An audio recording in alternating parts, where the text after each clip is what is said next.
ক্লিপগুলিকে আমরা জাস্ট এভাবে লাগিয়ে দেবো। দেখুন এইভাবে ক্লিপ লাগাবো, এই পাশে একটা এভাবে ক্লিপ লাগিয়ে দেবো, জাস্ট এই পাশে একটা এভাবে ক্লিপ লাগিয়ে, লুকটাই পুরো চেঞ্জ হয়ে গেল, পুরো লুকটাই চেঞ্জ।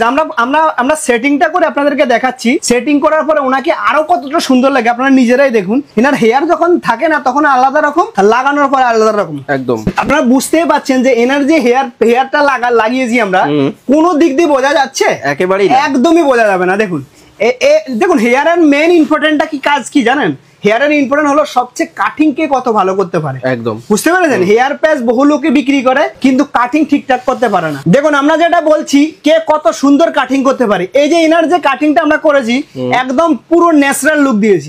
আপনারা বুঝতেই পারছেন যে এনার যে হেয়ার প্যাচটা এটা হলো ক্লিপ সিস্টেম হেয়ার প্যাচ। এই হেয়ার প্যাচকে যখন ইচ্ছা খুলতে পারবে, যখন ইচ্ছা লাগাতে পারে। দেখুন জাস্ট এইভাবে খুলবে, এভাবে একটা ক্লিপ থাকে, এখানে একটা ক্লিপ থাকে, এখানে একটা ক্লিপ থাকে, জাস্ট খুলে গেল। কতক্ষণ লাগলো? জাস্ট আবার এভাবে করলাম, জাস্ট এরকম করলাম, এইরকম